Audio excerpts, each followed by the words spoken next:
guys, it's Nate and Glenn here, and we just got back from King of Hammers. We spent about 5 days down there in Johnson Valley, and we were able to reach our goal of finishing King of Hammers.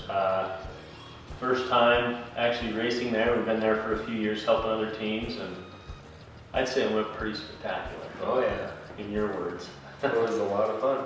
It was really good. Is there anything, I'm trying to think of what stuck out the most to me from the event. And for me, I was way more nervous and worried about qualifying than I was ever racing for some reason. Just didn't want to break the car, didn't want to do something stupid. But as soon as racing started, like being in line and taking off and everything, I didn't really have any nervousness. I don't know about you, being in the passenger seat. Not nervous at all. A little worried about dropping off back door, but oh yeah, worked out great both times. He told me every time, you're gonna flip it over. We never actually pre-ran back door. We've seen it, hundreds of times. And Lance and Aspen, they pre-ran it, and I think Cole actually went pre-ran it. And I knew the line, and from talking to Lance a little bit about it, and watching Cole come down off and hundreds of other cars, I pretty much knew where I needed to be. But yeah, the car worked phenomenally. Looking back on memorable moments, the worst part of the race for me was definitely when I was going up Chocolate Thunder and got a little antsy and put the car on its side. That was kind of a bummer. I was like, man, everything was going so good at that point when we were into the rocks and was feeling pretty comfortable, and we pulled up there and there was a big log jam, and we'd already pre-ran that section, so I wasn't like worried or nervous about it at all, and just a little bit of lack of concentration, going a little bit too fast around the rock, and next thing we know we're on our side and we're sitting there with water bottles in our face that fell out of the cup holders. They're able to make it the whole race in the cup holder all the way until there. So yeah. That was probably the low point of the race for me. Even though the carrier bearing started wobbling early on, we were able to make it so far through the desert that I wasn't really worried. I knew the car was going to stay together as long as we took care of the car, I guess. Yeah. So, what do you remember? They were passing us in the desert. We were moving over a lot for just hitting 45 miles an hour out through the desert because of that carrier bearing, and we'd move over and let them by, and it seemed like as soon as we got the canyons, they were all kind of broken off to the sides of the trail, and we just crawled up through them. Maybe the having to pace the car a little bit helped us and gave us an advantage. I don't know. I would have liked to have gone faster in the desert. I don't know if I would have pushed the car to, maybe its limit and tried to do 70 and 75 through the desert, but I feel like we could have safely went through the desert at 55 or 60 and still saw everything that was coming. So 10 mile an hour through 100 miles of desert. Who knows where we would have ended up, I guess. But no broken axles. The 35-inch tires that are relatively new. This tire's been around for a little while with EFX, but 0 flats. And the course was gnarly. We've actually got about an hour and 6 minutes of the first of the course, and there's a lot of sharp rocks. So I'm really impressed with how well the tire held up, and KMC's wheel. I mean, we didn't ever have a leak on the bead locks. We did double check our torque before the race, and we actually ran 14 psi at the beginning of the day. So cold air pressure which is what we tested on the pre-runner, and everything really held up good. I'm surprised that the skid plates are not beat up more than they are. I'm really surprised at how well the car held up had I not flipped it on its side. The underside of the car looks really good. It's the top side of the car that's got all the scratches. Yeah, that was my fault for sure. So how many racers were you up against? I think it was 137 that started. Something like that. Is the number that I heard. So I qualified fairly slow. I don't know. The fast times were 2 minutes and 40 some seconds, the fastest, and we were 3 minutes and 16 seconds. So 30 seconds off the very fastest driver, which I would consider pretty slow, but 5 or 10 seconds would make a huge difference. We started 60th, and Is that just a random draw? For On your qualifying? position? Yeah. No, it's all based off your qualifying time. So your time in qualifying puts you in your starting position. So we started 60th, which really is like the middle of the pack.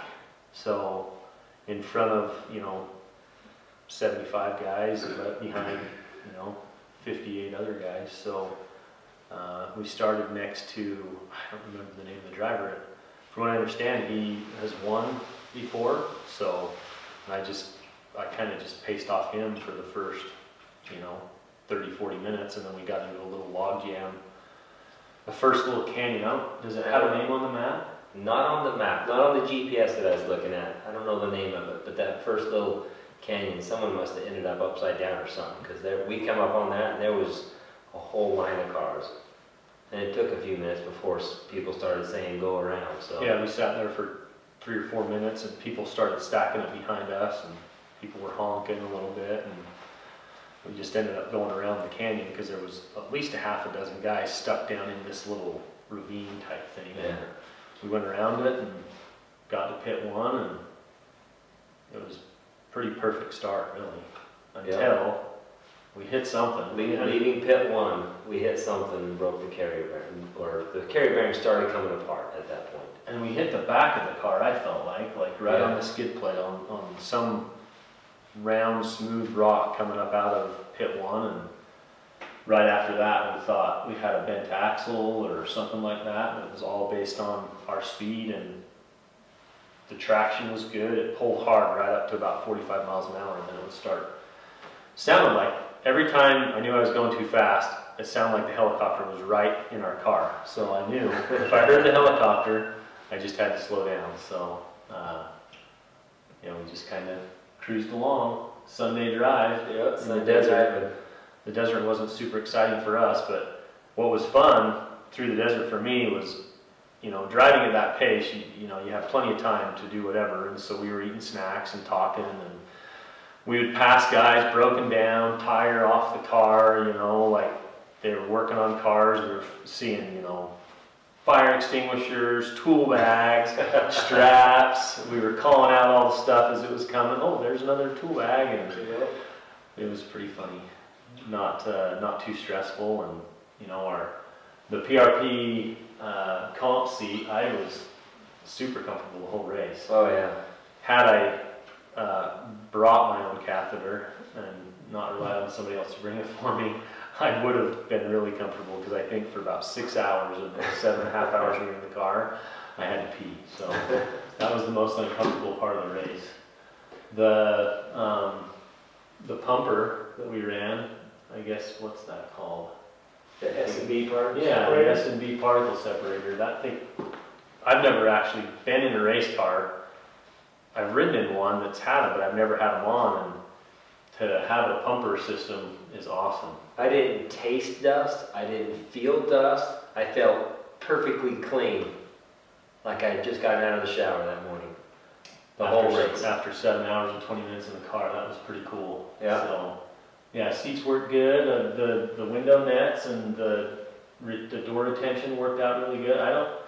Looking back, I don't know that there's anything that I would have changed on the car. The bumper choice, the winch choice. I mean, granted, we only used the winch once, but coming off back door 2 times. We never caught the bumper. It sticks out in front of our tires, so it's legal. The skid plate, the SSS off-road skid plate, we'd already proven that, over the last, I don't know how many years, how many cars we've had them on. Yeah. But, skidding the A-arms, stock axles, they held up awesome for us. I don't know, I can't think of anything that I would change on the car, maybe other than trying to run a different carrier bearing. Yeah. It would have been nice to have that the whole race, but... So was passing a difficult thing to do? Was there not very many opportunities when you did come up on a line of cars to get around them? I don't know, if you watch the GoPro, like I was just watching it before we started talking, and we passed some people early on in the desert, and we just found opportunities where there was multiple lines, and we would just move into a different line and go around them. The one time I honked at a car, he didn't get out of the way, so I just waited till there was a different line, and I moved off the race line out into a different line and just drove around him. And in the canyons, when we were seeing people you know, they were either broke or stuck, and so we would have to pick an alternate line and just drive around them. So for us, there was not a lot of, you know, battling back and forth with people. There was a few different cars we saw multiple times where they would pass us in the desert. Yep. We'd get to a rock canyon. They'd either be broken or have a flat or be stuck, and we would just drive around them. So I don't know, it wasn't, for us it was, we were really just racing our own race. We weren't, I was never really concerned about anybody else, who was up front, who was behind. I could have cared less. It was more about just watching the terrain and trying to just manage my way through it. He'd yell at me, well, why did you go right? Or why didn't you go left? Or how come you're turning left here? And I'm like, well, it ripped the wheel out of my hand, so we're stuck on a rock. Well, that was purely just to save the car, because we were wheels into a large boulder, and I could see the wheels like this, and it felt like we were still trying to go, and I'm like, stop and get them things straight before we break something. I don't want to get out and wrench. Yeah, so really for me it was just, it was pretty comfortable. Honestly, I feel like our products performed really well, and those that helped us out, you know, like KMC and EFX and SSS Off-Road and PRP and our radios, our comm system, the PCI stuff, we had them help us out to fix an antenna routing and shorten our antenna length, and we ripped it off in chocolate thunder. We'll have to get them to redo it because we broke it. Yeah, but everything was pretty flawless. We haven't even washed the car yet, so we'll clean it up, tear the skid plate off, and hopefully get it ready for another race, you know, sometime next month or something. It is a brand new car. Like, this was the first race, and we had, let's see, we did 20 miles the Saturday before two Saturdays before the race, and then actually down there pre-running, we only had maybe another 8 or 10 miles. Yeah, so we didn't have a lot of miles on this car before we started racing, and I think as we put a little more miles on it, I think we could have found that carrier bearing, and we could have set up just a few more things, just a tiny bit better, but everything on the car worked really good. Yeah, taking part of a day down there and just running this car hard in the desert once, I think we would have found that, and I believe we would have made changes to the suspension. The front end, I think, was totally dialed. I just think we could have done some changes to the rear suspension, you know, a little bit more rate, the bumper and the spare tire and the tools and the cage, and you know, we never weighed the car or the wheel weights, so it was just kind of throwing the dart at the board based on our pre-runner. But I'm really happy. I mean, to finish King Hammer's first go round, 25th, 26th. Yeah, 25th officially. So, I mean, my brother texted me. We beat Jeremy McGrath. I mean, the king of motocross. I mean, can't feel too bad about that. And lots of other drivers that had problems, and so I don't know. Next year, maybe top 15 would be a good goal after knowing what we know. I don't know. Yeah, that would be a good goal. This year was to finish. Next year we can take what we learned and build a slightly different car. Who knows? Maybe we'll get to build a Honda. Yeah. Honda, call us. That was the one thing that I thought was hilarious. Is, you know, we're kind of just a small group of guys. You know, we had 3 cars: Lance's car, our car, and Cole's car, and we really only had 4 pit crew people. And at certain times we'd roll into the pit and we had 1 guy there. We'd roll into the pit and you'd see all these other guys pitting, and you'd have the Honda team and some of these other big teams, and there was like 20 guys pouring over their car, and I'm just like, man, what are they looking for? Well, how much can be broke? Our pit crew with Ryland and Fernando and Will, and then Lance, that was our pit crew. For 3 cars. For 3 cars in 3 different pits, and they were at the pit when we needed, and we stopped at every single pit. 3 times at pit 1, 1 time at main pit, and 1 time at pit 2. Yep.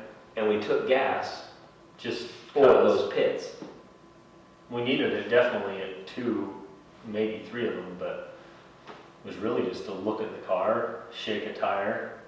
I mean, they did awesome. I mean, it was good to have who we had, but just in contrast to the bigger teams, it's like, So, yeah, So overall, you're ready to do it again? not yet.